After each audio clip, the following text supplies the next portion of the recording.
My name is Alejandro Aguilera Titus, and I am with the United States Conference of Catholic Bishops under the Secretariat on Cultural Diversity in the Church. And as we talk about the whole issue of integration of new immigrants, I wanted to share with you that the Bishop just came back with his latest resource. It's called Best Practices for Shared Parishes. And it is a practical resource for pastors of shared parishes, and by that I mean parishes with more than 2, 3, 4 communities like St. Camilo's, where I'm from. We have the French-speaking, the Spanish-speaking, the English-speaking, and the African-American community. So we all share the one parish, and 20 pastors from all over the United States were consulted on how they have been able to build ecclesial integration in the context of unity diversity. That means between the new immigrant communities and the well-established communities. So this resource is based on that.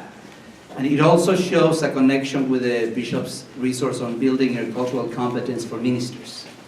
And it shows, as is being talked about today here, that it is not only about the interculturality of it, but it's about the conversion experience of it. So it has that perspective as well, the spirituality for not only the pastor, but also the team that helps the pastor bring about that ecclesial integration. So it's going to be available, I would say, within the next 15 days. And I think you're going to find it helpful. So thank you.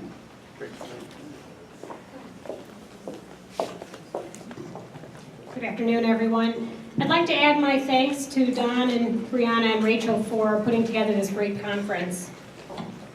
I was in New York this weekend and well-timed and went to the Tenement Museum in the Lower East Side of New York. I don't know if many of you have been there, but you end up taking a tour of the tenement housing and hear stories of immigrant families who immigrated and ended up on the Lower East Side. These stories will sound familiar to all of you who work with the immigrant community, but it was interesting to me that we talked about a family where a woman named Natalia came as a teenager in 1863 from Germany. 10 years later, she has married, had 4 children, she's lived in this tenement housing, and her husband deserts her. And at that point, obviously the family would have needed supports to integrate beforehand, but at that point, she would have desperately needed support. The Tenement Museum keeps very accurate records of these families and had no record of what she did or how she got that support initially. But a couple years later, it shows that she has learned a skill and become a dressmaker, and that's how she supported herself and her family. Like now, we know that the immigration story is a story of survival, of struggle, but also of success. We don't know how quickly Natalia's family integrated. We do know now that her great-great-great-granddaughter is currently a student at Princeton University. So they did meet that challenge, and the immigrant families that we serve 150 years later are still trying to, working so hard to establish themselves in this country and need a variety of types of services to fully integrate. Before coming to clinic, I was at a Catholic Charities program directing in immigration legal services. So my heart and my mind is with the legal aspects that help a person integrate. But you can't do it on the backs of legal status alone, as we've all discussed. So I am just especially pleased this afternoon to introduce Soto and Anastasia Brown, who respond to the needs of today's immigrants by providing a wide range of cross-cutting services to the immigrant community. You will see on your schedule that Sister Ramunda Duval was supposed to be here as well. Unfortunately, at the last minute, she's not able to make it. So if we end up with a little extra time at the end, and you all have questions and conversation, we can do that. Luis is the director of the Hispanic Ministry and the executive director of Centro San Juan Diego at the Archdiocese of Denver, Colorado.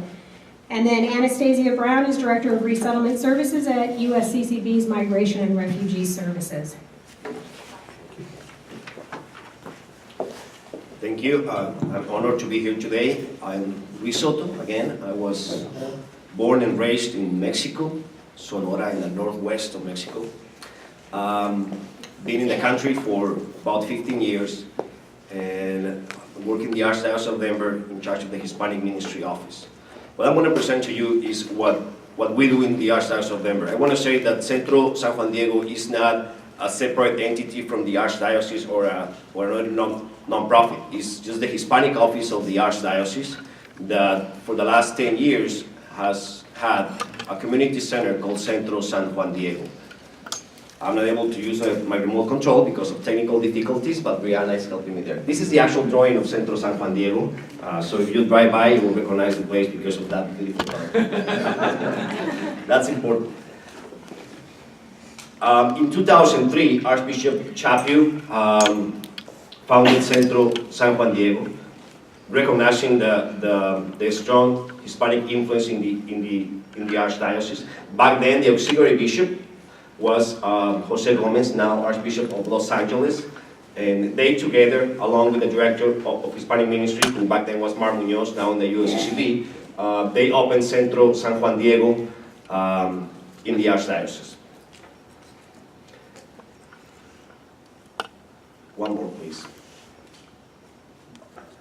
The mission of Centro San Juan Diego is the integration of Hispanic immigrants, we say, into the life of the church and into the life of the society. Because of that, we offer not only the ministerial services of the Hispanic Ministry Office, but also social services, all of them around the areas of education. Something that is unique about Centro San Juan Diego is that any given night, you can come to Centro, in one classroom there is a prayer group, the next classroom there is a Bible class, downstairs there is a GED program, in the other room there is a computer class, all happening in the same room. As I told you, has two main dimensions of work: pastoral services and what we call Bienestar family services. For some reason, went up to the last slide.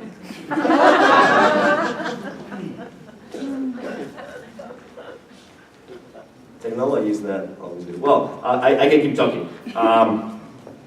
In the pastoral services side, the main thing we have is a formation institute for Hispanics. A formation institute offering formation programs all the way from learning the basics of the faith, all the way to a bachelor's degree on Catholic studies in the same place at Centro San Juan Diego. In 2009, we partnered with a Catholic university in Mexico, and students are taking the classes via online education program.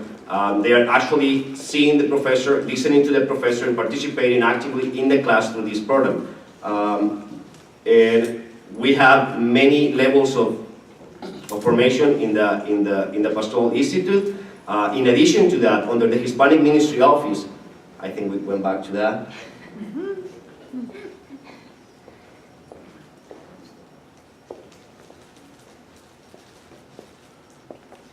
Well, I was going to say, I think one of the blessings of the Hispanic office in the Archdiocese of Denver, it might be the largest Hispanic office in the nation. We have 16 staff members in the Hispanic office, and I think that also helps us a lot to reach our goals and to do the things that we are able to do every year. Next, please.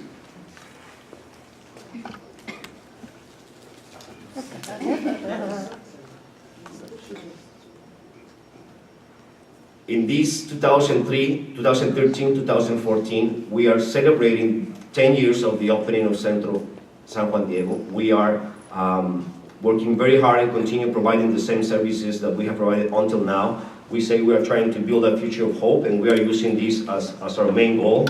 And as I told you, in the services of Centro San Juan Diego is all about education.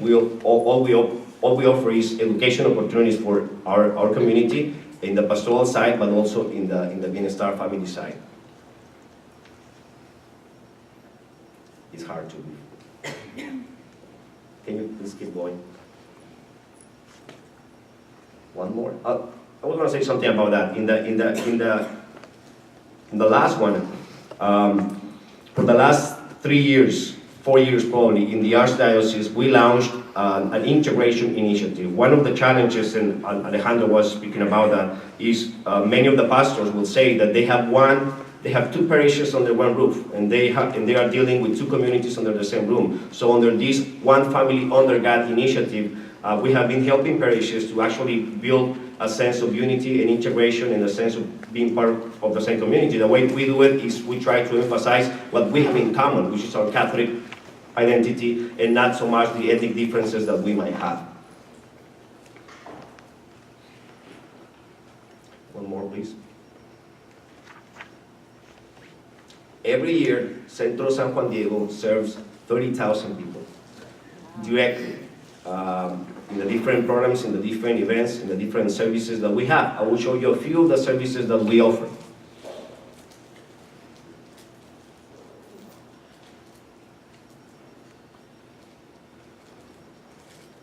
One more.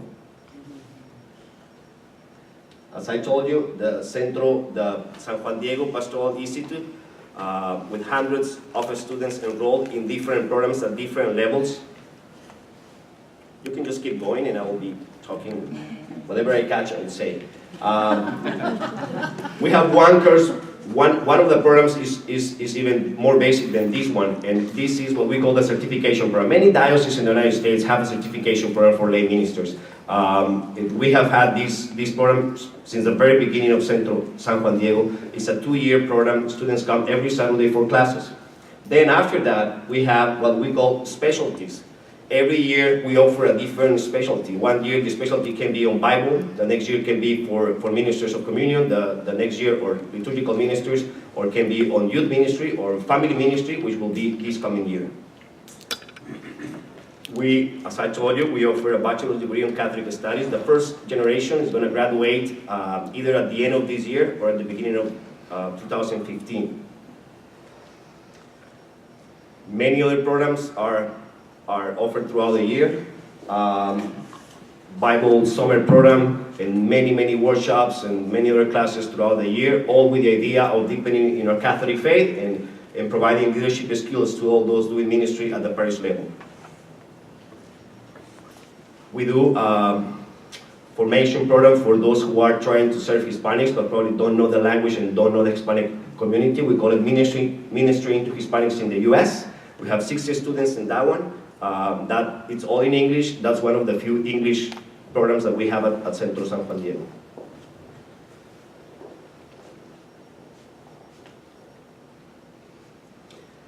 As you know, the largest Catholic group among Hispanics is the Charismatic Renewal Movement.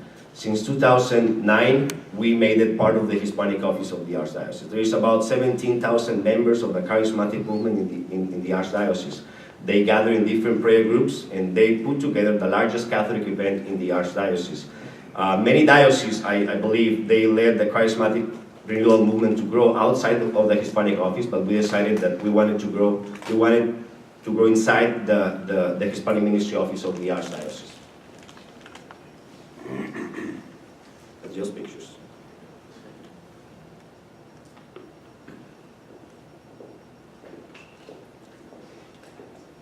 Centro San Juan Diego, as a community place, is also a place where we have many events throughout the year. We have the Catechetical Congress as part of the Hispanic Ministry Office of the Archdiocese.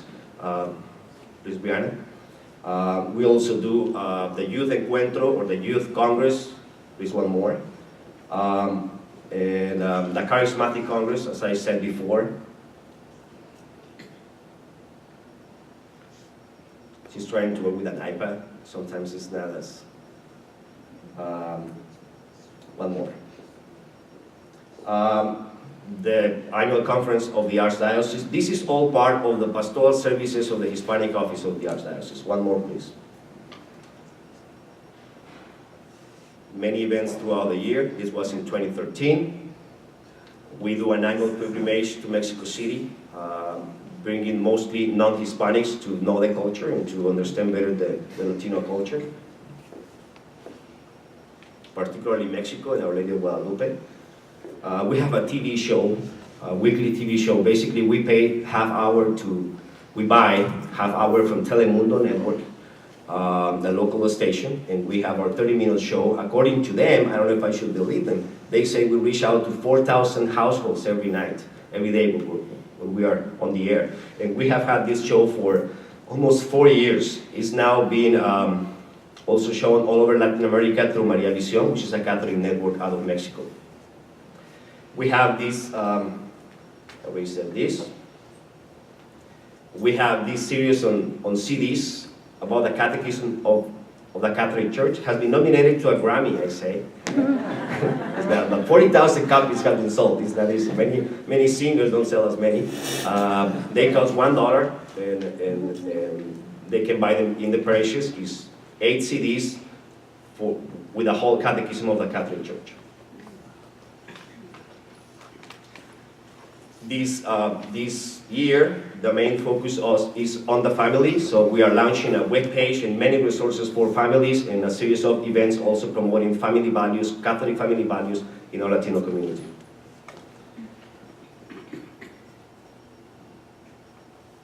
And then we have the other side, what we call Bienestar Family Services, also part of Centro San Juan Diego. This is the social services. We offer English as a second language as part of our programs. We offer GED classes as well in the same Centro San Juan Diego. We offer a Mexican high school diploma. There is something similar to GED in Mexico, where somebody with only one test can get the high school diploma. And I say that's even better than the GED, because the high school can be used in the US and in Mexico, and the GED cannot be used in Mexico. Not only Mexico, but all over Latin America. It's a high school. And it's a really hard test. It's not easy. We have a small business development program twice a year. We graduated 93 students in 2013. Citizenship classes that has a great reputation with a local citizenship office in Denver. They say when somebody comes from Centro San Juan Diego, they almost don't need a test. They'll be good.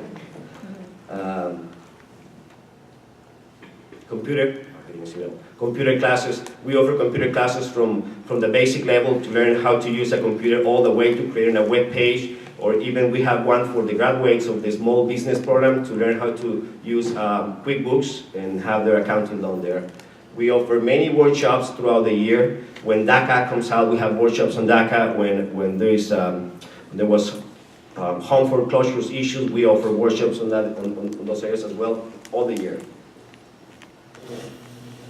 Many call us every day at Centro San Juan Diego because they need other services that we don't offer, and we keep track of those as well, and those are the ones we refer. Most of them are referred to Catholic charities because we are not the Catholic charities of the Archdiocese. We have legal assistance once a month. About between 100 and 300 people will come to each one of those. It's free legal consultation. Some attorney will tell me I shouldn't use the word consultation, but that's the only word that comes to my mind. So it's for free, basically.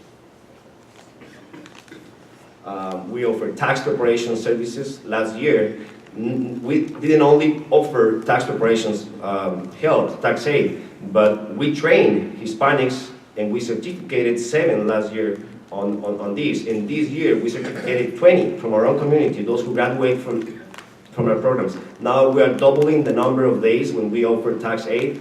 Last year it was, I think, $250,000, $250,000 that was back to our families, and we expect to double that amount in the number of services this year. Once a year we have a senior health fair. It says senior because the founding says senior, but we welcome everybody to that one. So 200 people receive free health services in our buildings only one day, usually when the winter is about to start, so we can also help with the flu shots. We are not about giving, but during Christmas we organize our Catholic community to collect and distribute toys to families of the migrants in the eastern plains of the Archdiocese. We have many teachers, many volunteers, close to 400 volunteers, but 24 of our teachers are paid. Computer teachers and many others are paid. The GED teachers are paid. And I'm going to, how is this funded? About 45% is coming from the Archdiocese of Denver, 20% by grants and donors, 15% by registration fees to the different events. Most of the classes that we offer have a small registration fee. At the beginning, we offered those classes for free, and many would register and didn't show up. So when we start charging for the class, it's about $1 per class. It's not a lot, but once they have to pay for it, they own it and they do a better job keeping up with it. 15% in fundraising events. And now, I'll be the Guadalupe pray for us. Thank you.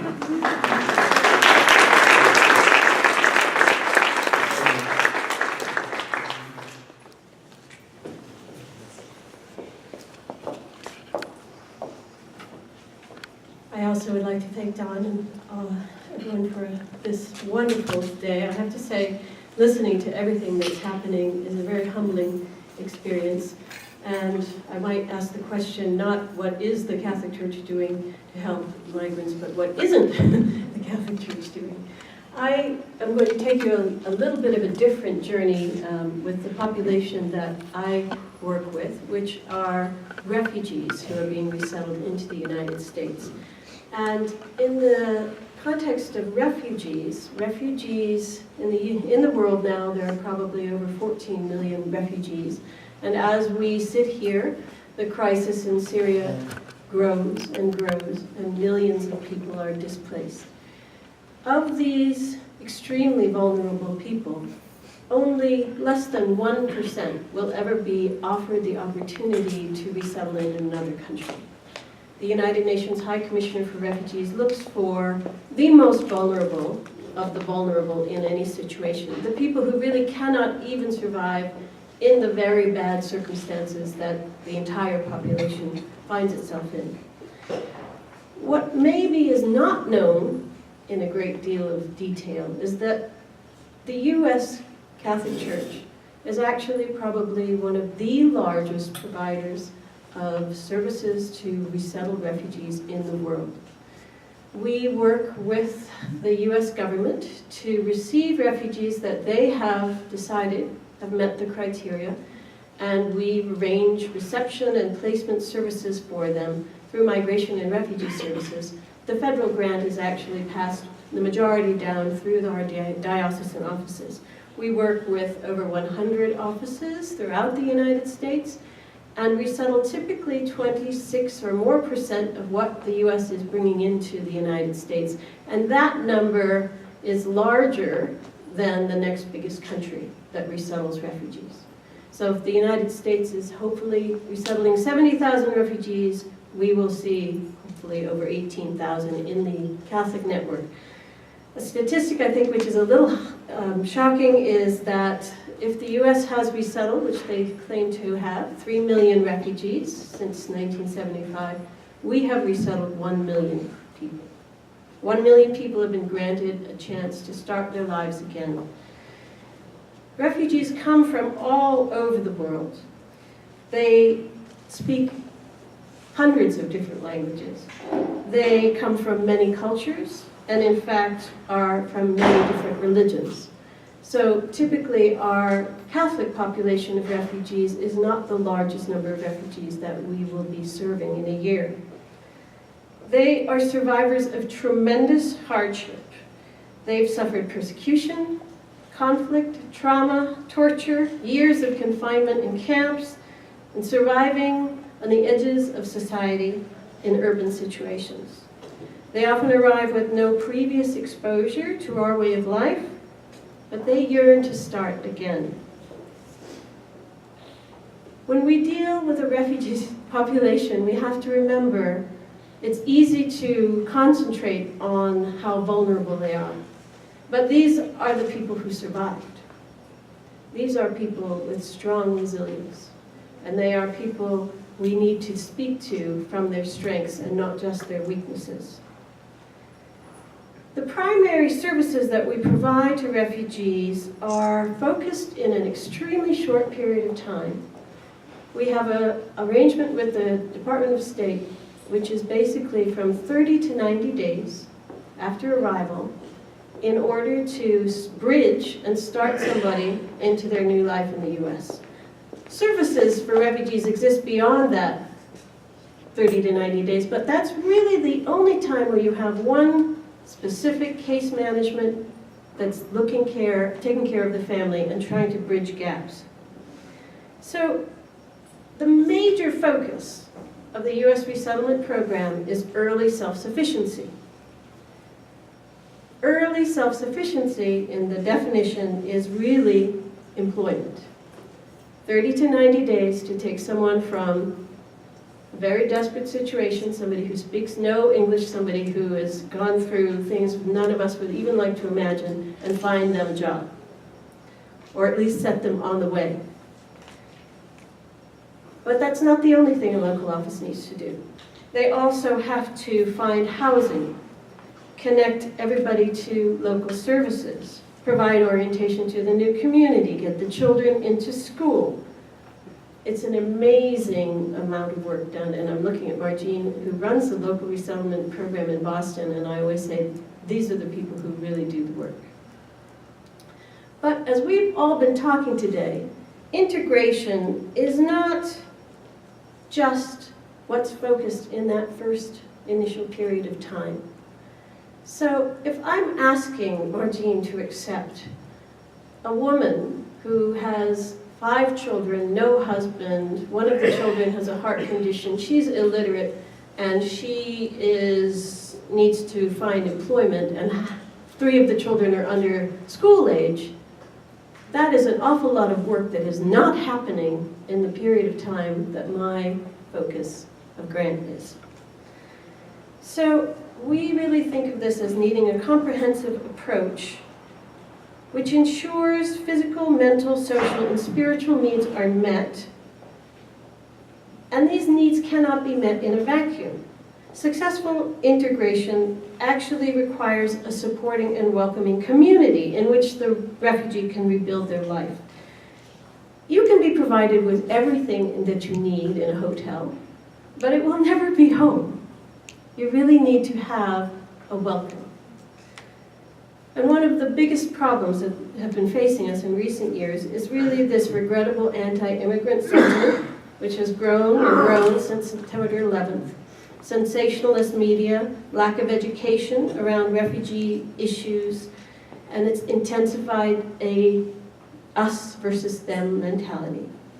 Imagine being a refugee, having fled your country, going into a second country where you really are not welcome, being identified as somebody who needs to be resettled, coming to the United States, thinking your life is on new footing, and then hearing things about these people that shouldn't come here. Imagine the mental stress. Combating this trend and creating welcoming communities has unfortunately become a really big problem in many of our resettlement sites.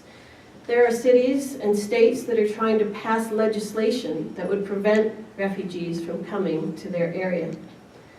But we've learned a number of important lessons from this challenge.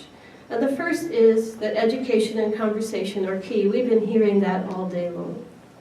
Town hall discussions, community dialogues are needed to dispel myths, raise awareness about the realities of newcomers to the community, and they bring together key members of communities and supporters and opponents of refugee integration, because you can't just talk to the people who support you. We need to engage community leaders in civil society, ethnic and religious leaders, and also charitable and non-governmental leaders in this dialogue. USCCB launched an initiative called Parishes Organized to Welcome Refugees, POWER, that has proven to have great success in strengthening integration through developing supportive communities. We fund grants to many of our diocesan partners so that they can strengthen and sustain community and public partnerships. And the program empowers local churches to welcome refugees into their communities through recruitment and utilization of volunteer forces and formation of community relationships. And this, in turn, has created interconnected networks of supporters for refugee resettlement. Since 2010, when we relaunched this program, we have 10,000 new volunteers who've been recruited. 200 new parish and community partnerships have been formed. New social service and parish mentorship programs have tackled issues such as transportation, food, language, and legal and healthcare issues. And over $2 million in cash and in-kind donations have been raised at the local level. So to give just a few examples of some of the programs, Catholic Charities in Jacksonville produced a documentary film which showcases the significance of volunteer work, and they posted that on YouTube. And the mixture of volunteers included university students, former refugees, and parish and community members, and it has in fact increased volunteerism. In Portland, Maine, parishioners attend an afternoon cooking class. Sounds silly, but an afternoon cooking class where refugees prepare traditional dinners from their countries. And the event actually featured traditional foods from Iraq, Russia, and Rwanda, and resulted in increased donations, visibility, and media attention. I love this one. In Louisville, Kentucky, students participated in a refugee camp immersion project. They had to cross mock borders, get registered, enter mock camps, and it engaged the students in refugee service work, raised awareness of the refugee cause, recruited future donors and volunteers, and they have now put together a camp simulation guide, Seeking Refuge, Forced to Flee, to help other offices launch similar events. In Cleveland, Ohio, they launched a Tea with the Nurses series, where the Ursuline nurses visit once a week, sit with the refugees, and answer basic healthcare questions. The nurses check in on refugee clients who suffer ailments such as post-traumatic stress, illness, injury, and since launching that program, there has been a significant reduction in emergency room visits. We heard a lot about telling the story throughout the day. And in Nashville, Tennessee, our program received training and support from a local public television station, and they trained 15 staff members and refugees to become videographers. And they tell stories of American life from the refugee perspective. Refugees gained self-confidence and made social connections, and there was positive media attention, increased visibility, and it triggered an increase in donations. Working with Catholic schools was also a theme through the day, and in Indianapolis, there's a partnership with the Catholic high schools called the Young Ambassadors Project, and it has helped students receive service learning credits. They provided the students with information on refugees, the traditions of each culture, and in turn the students acted as liaisons for the high school and home parishes, making presentations on refugees. They organized their own donation drives, collect items needed to refurnish apartments for new arrivals, educate their communities, friends, families via social media and other communication channels. They host information sessions and fairs at the parish. And the program goes beyond this simple engagement of high school students. It creates a mechanism of great influence within the school system, parishes, networks, circles of families and friends, and the larger community as a whole. Many local resettlement programs have partnered with other organizations in their neighborhood to create community gardens in which refugees and other community members work together to plant and grow food and share with each other the stories of why they love working on the land. The opportunities created for refugees to meet and form relationships with others and from non-refugee communities get you beyond the place of stranger. It becomes a cross-cultural exchange and growth, all of which support successful integration. Because no matter how excellent an office's service provision is, no one can do this alone. Thank you.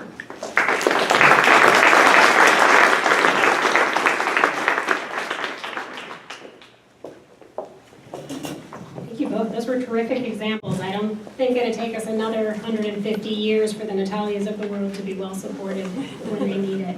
So we have about 15 minutes for questions. I have a few of my own, but I'd much rather hear from you. And as I said, we've got some great expertise in the audience. We're missing Sister Ramuna, but there are many people with that direct program experience. So please share your ideas and thoughts as well. Any questions? Please.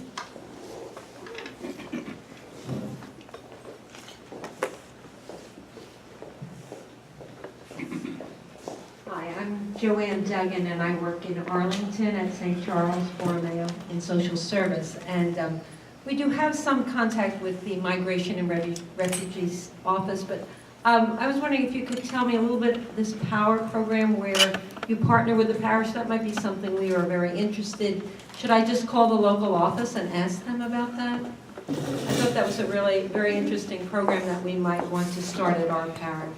Absolutely. In fact, Arlington is one of our power sites, so very much so. I think it would be an excellent relationship. Okay, thank you.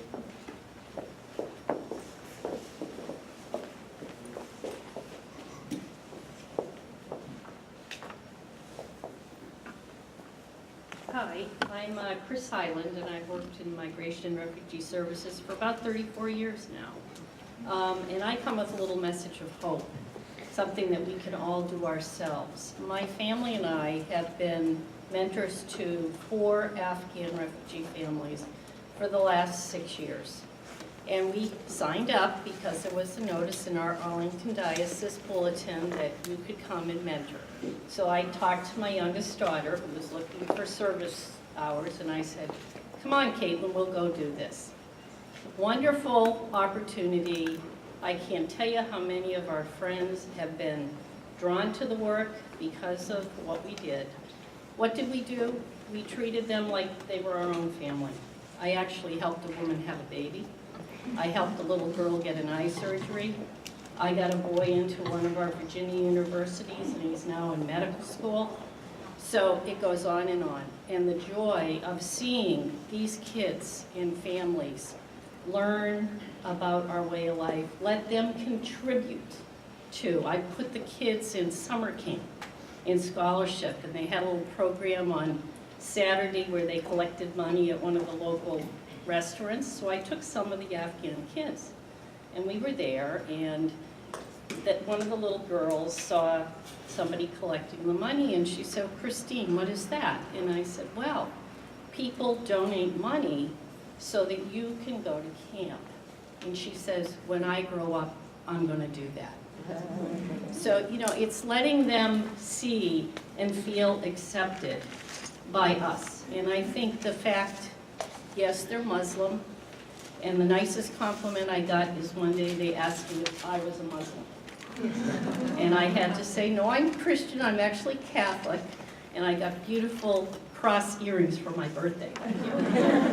So it's just being open, but again, to the common ground.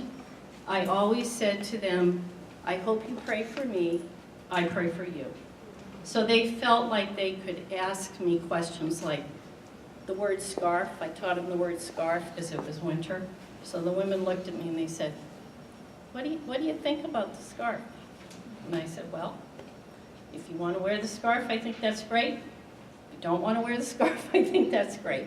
So, you know, to give them the freedom to ask questions in a place that was safe with me and my family, and to really make them feel welcome. And I think the biggest thing we ever did for them was when we showed up with them at an appointment, people paid attention. People respected them. And we were able to model for them how you work with other people in the community, what you would say, what you would do. So anyway, my message is a message of joy. I couldn't be happier. It's been a wonderful experience, and I would hope that every Catholic in the pew would have the chance to do that. Thank you.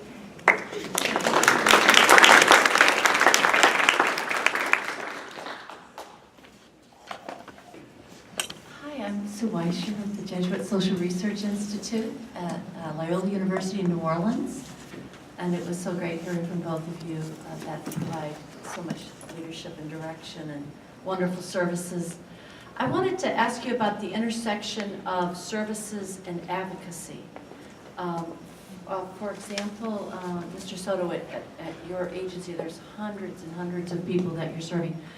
How do you, what efforts are made to kind of engage those folks in this struggle for immigration reform? Because as we've been saying all along, that's one of the greatest impediments to integration is not having legal status.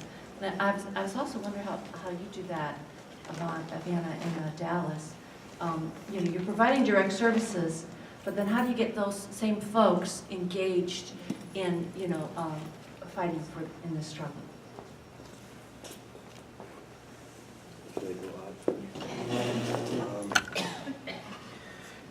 that is an area that I believe many of my, excuse me, my immigrant brothers and sisters, Hispanics usually, we are very shy to get involved in social action and get involved in social services. The first thing we do is they see that we treat them with the dignity they deserve. And this might be something that is not related, but any day you come to Centro, San Juan Diego, that is the most beautiful place you will find. It's always clean and well presented. Because of that, they respond to our invitations. In collaboration with Catholic Charities of the Archdiocese, with the Colorado Catholic Conference and other groups, we do a number of things in advocacy involving our own Hispanics, in immigration particularly. We have done many things, one of them going to every single parish of the Archdiocese, speaking to the Catholic community about immigration, and we're always a place people will look, will come to when they are trying to find responses. I am engaged in a number of boards and committees and activities throughout the city that has to do with advocacy and immigration services for brothers.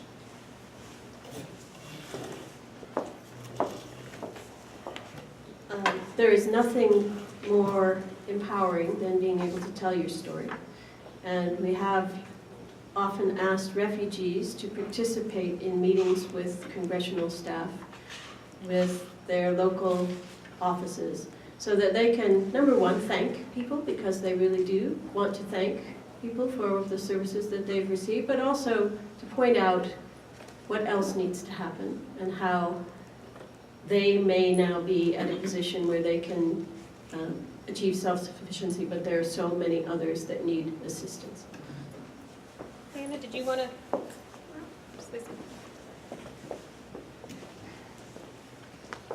I don't think I have any secrets to reveal, but one of the things that's been successful for us as for the past year and a half, 2 years, we began doing free information sessions 2 days a week, and the way we publicize them is through our data, case management data, LawLogic's case management data service. And we send out mass emails through LawLogic's, which is a whole lot easier for us than sending out hard copy mail. And we've gotten a lot of participation. When we do these sessions, we have all of the JFI materials, and we acquaint people who come out with the JFI campaign and help them register to get further updates. So that's one little advancement that we've done over the last year that's really helped us. We're trying to figure out how to do it more with social media.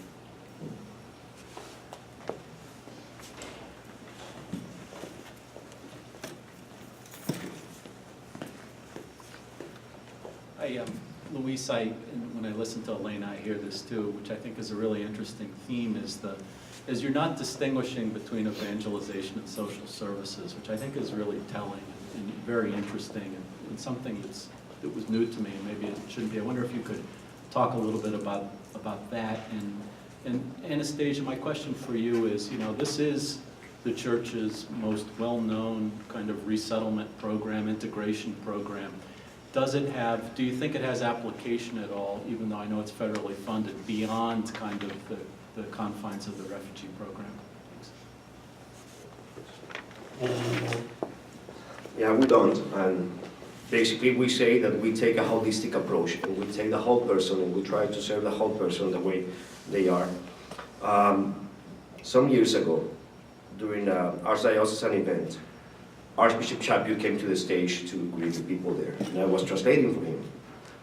And he was 1,500 Hispanics, large crowd. He said, you are new life for the church. And I translated. Everybody was clapping, very happy. You are new blood for the church, and everybody was happy. Then he said, you are a blessing for the church. Everybody stood up, clapping at the Archbishop. Then he looked at me, and then he said, now you have to prove it. And nobody clapped anymore.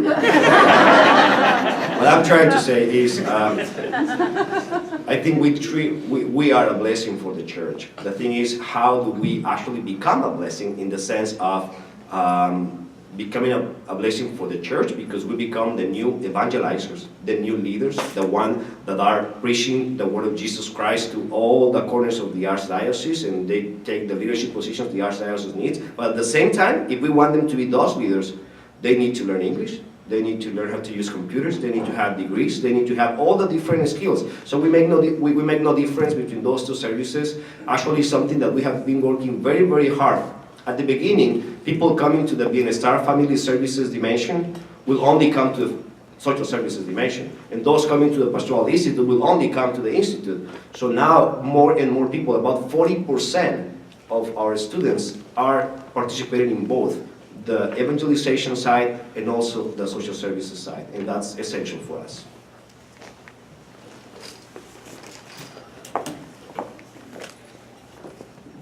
Yes, I do believe that the model of the resettlement program is something that can be used in many other instances.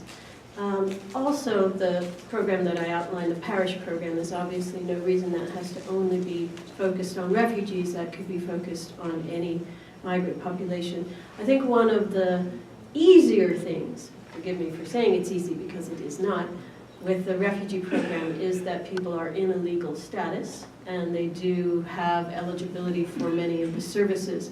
However, negotiating that is not always easy, even with legal status. And some of the lessons learned, I think, can be used and replicated elsewhere. We are, in fact, in the midst of launching a project of using the refugee resettlement model, not exactly the same, but somewhat similar, in a program of alternatives to detention, looking at community-based care. And also, Natalie could speak more to it if she wanted to, but also a dignity of work program for victims of human trafficking who would again benefit from being, if they don't have the ability yet to work, to being trained so that once that legal status comes through, they can in fact access work.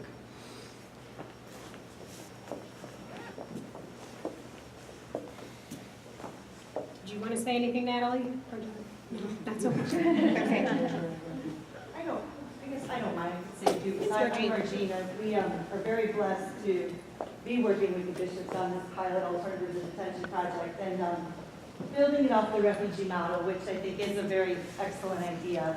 And it's getting off the ground and it's exciting. But I think what makes it great using the refugee model is that we have some connections and things already set up in place.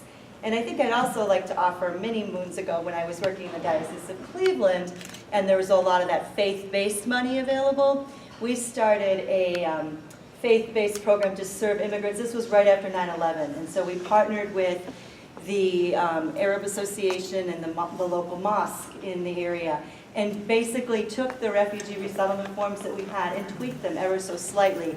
But you know, in the refugee work and then in terms of also working with immigrants, the key thing is to be walking with the person and opening those doors for somebody. So I was really touched by a parishioner from Arlington, just saying, walking alongside of them.